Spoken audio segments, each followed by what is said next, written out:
Welcome students. आज हम लोग मैकेनिक्स का तीसरा लेक्चर पढ़ेंगे, मोशंस इन थ्री डायमेंशन।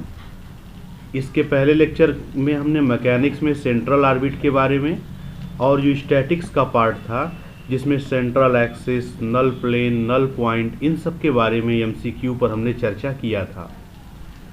तो आज हम लोग मोमेंट ऑफ इनर्शिया और मोशन इन थ्री डायमेंशन में कुछ डिस्कशन करेंगे। तो हम डायरेक्ट बहुत कुछ न बताते हुए अपने क्वेश्चन नंबर 1 पर आते हैं। जो लोग पहले व्यूअर होंगे वो मेट्रिक स्पेस, टेंसर और हमने कॉम्प्लेक्स एनालिसिस पर भी वीडियो बनाया है एमसीक्यू, उसको ज़रूर देखेंगे। वहाँ से उनको काफ़ी लाभ मिलेगा। कॉम्प्लेक्स इंटीग्रेशन का सीखना हो या टेंसर हो या डिफरेंशियल ज्योमेट्री का जो आपका कर्व इन स्पेस वाला हिस्सा है, उसमें भी हमने अच्छी वीडियो बनाई है। तो देखिए, पहला क्वेश्चन है कि the velocities of a particle in terms of polar coordinate in three dimension r. आपको क्या पूछ रहा है? देखिए, वेलोसिटी और एक्सेलरेशन जब लिखा रहेगा पहले इस बात को अंडरलाइन कर दीजिएगा। बहुत सारे लोग बहुत तेज़ी में एग्जाम के टाइम पर ना वेलोसिटी देखते हैं ना एक्सेलरेशन देखते हैं, सीधे एक्सप्रेशन देखते हैं कि कौन सा हमने पढ़ा है। सो पहले यहाँ पर देखिए लिखा हुआ है the velocities of a particle, किसी पार्टिकल की वेलोसिटी किसके टर्म्स में? पोलर कोऑर्डिनेट सिस्टम के टर्म पर। आप सभी लोग जानते हैं थ्री डायमेंशन में जो पोलर कोऑर्डिनेट सिस्टम होता है वो आर थीटा फाई होता है।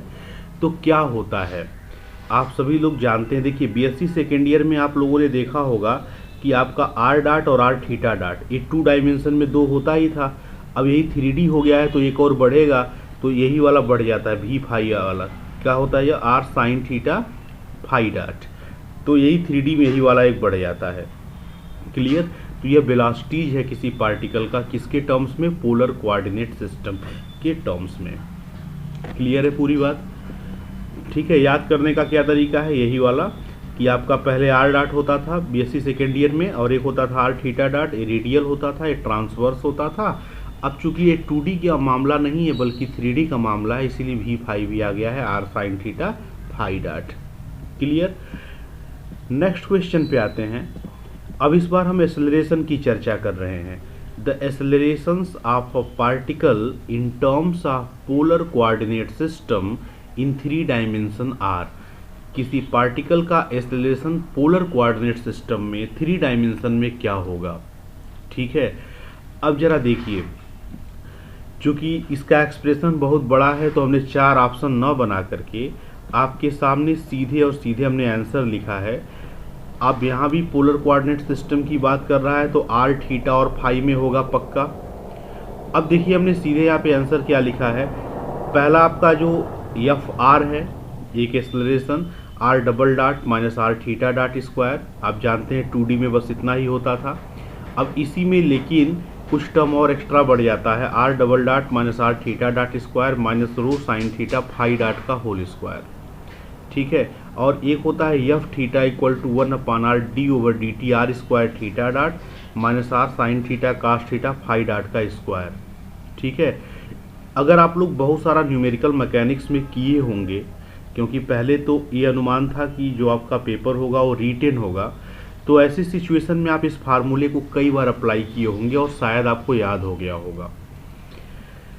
जो थर्ड है F phi equal to 1/r sine theta d over D t r square sine theta phi dot, जहाँ रो जो लिखा गया हो आर साइन थीटा है। मतलब आप चाहे तो यहाँ पर 1/रो भी बना सकते हैं। ठीक है। यहाँ पर एक चीज़ को बहुत ध्यान से देखिएगा, एग्जाम में जब आएगा तो ये सब कुछ आर के टर्म में रहेगा। पहला वाला तो जो रो है ना वो कितने के बराबर है? आर साइन थीटा के। तो यहाँ पे आपका जब आर साइन थीटा रखोगे तो ये यहाँ सामने का एक्सप्रेशन क्या होगा? R sine square theta, r sine square theta phi dot square.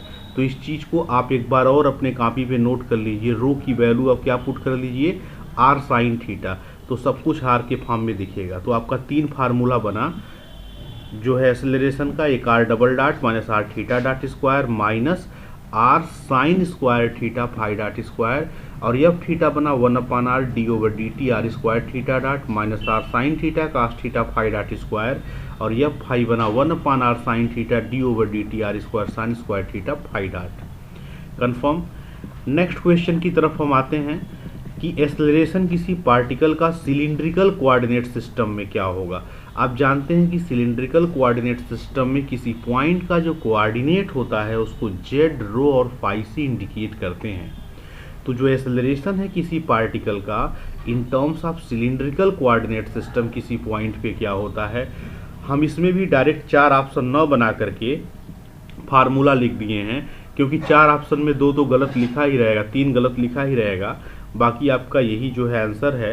क्या आंसर है कि पार्टिकल का एक्सेलरेशन सिलिंड्रिकल कोऑर्डिनेट सिस्टम में जो होता है वो d2 rho over dt square minus rho d phi over dt का होल स्क्वायर और 1 upon rho d over dt rho square d phi over dt, ये आपका पहला है, ये आपका दूसरा एक्सेलरेशन है।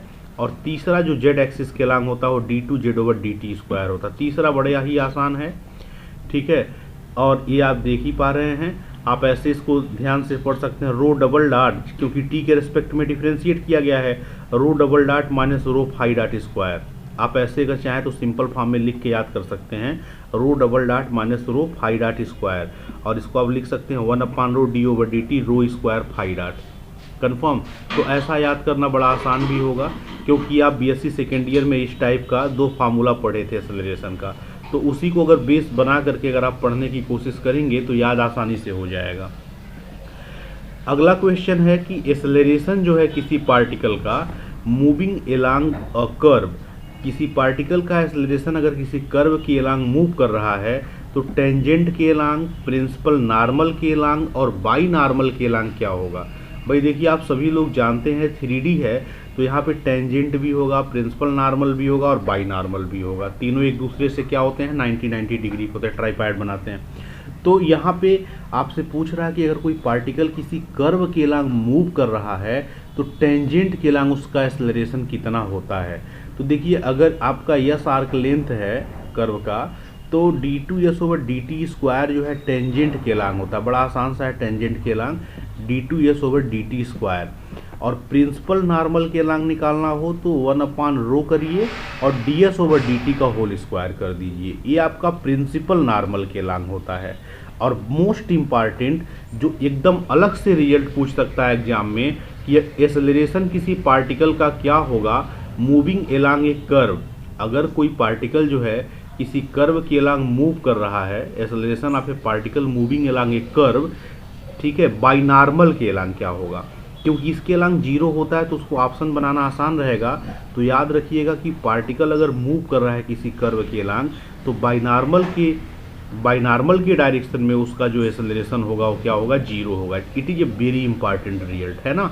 तो टेंजेंट के along d2 s over dt square होगा, प्रिंसिपल नॉर्मल के एलॉन्ग 1 अपान रो ds ओवर dt का होल स्क्वायर होगा और बाई नॉर्मल के एलॉन्ग पक्का 0 होगा, ठीक है। नेक्स्ट क्वेश्चन है the reaction R of the curve, जो रिएक्शन होता है आर किसी कर्व का in the direction of principal normal, जो रिएक्शन आर होता है किसी कर्व का in the direction of principal normal is given by the equation, वो कौन से इक्वेशन के द्वारा दिया जाता है, ठीक है। तो आप लोग जो है इसको जानते होंगे कि कौन से इक्वेशन के द्वारा आप इसको दे सकते हैं। आपका जो होता है relation v square rho equal to R, यही होता है कि जो रिएक्शन आर होता है किसी कर्व का in the direction of principal normal वो v square upon rho equal to R होता है। अब देखिए, मोमेंट ऑफ इनर्शिया पे हम आप लोगों को सजेस्ट करेंगे कि जो कुछ बॉडीज होती हैं, कुछ इंपॉर्टेंट बॉडीज, उसका मोमेंट ऑफ इनर्शिया आप लोग पढ़ लीजिए। अगर प्रश्न पूछता है कि मोमेंट ऑफ इनर्शिया क्या होता है तो समेशन एमआर स्क्वायर हमें लगता है किसी को नहीं भूलेगा, तो इसीलिए हमें लगता है कि इस पे क्वेश्चन बनाने की मुझे ज़रूरत भी नहीं थी।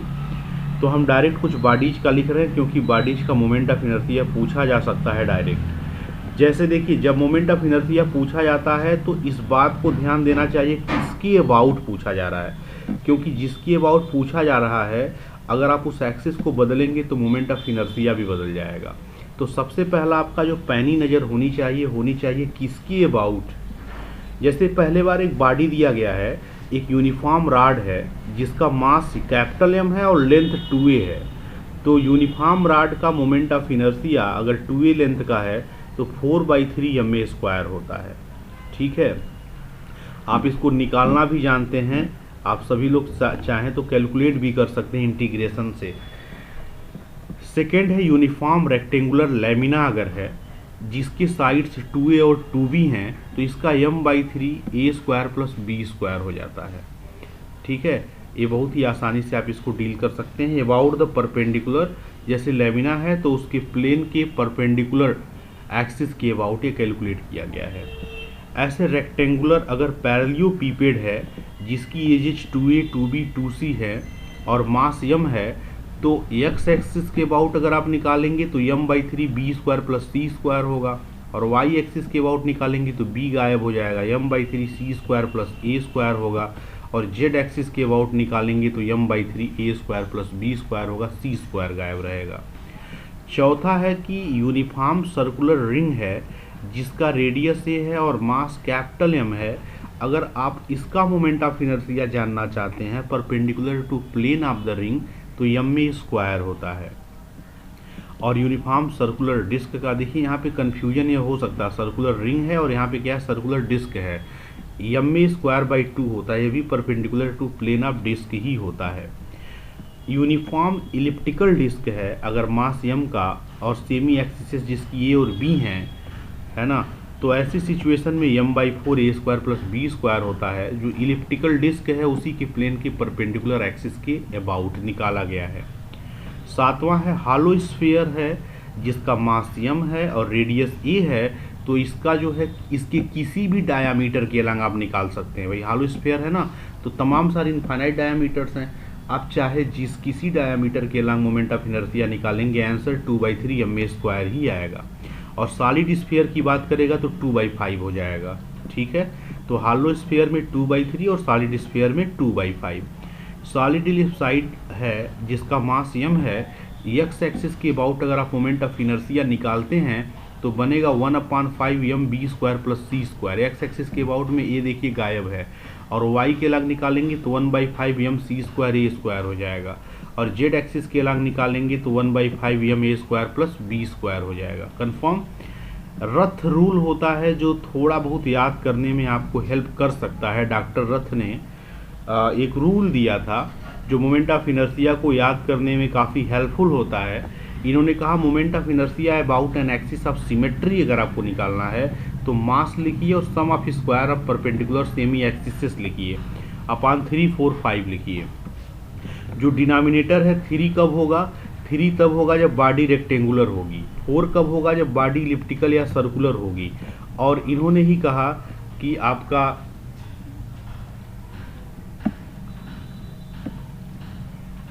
5 कब होगा जब बॉडी आपकी इलिप्सॉइडल या स्फेरिकल होगी।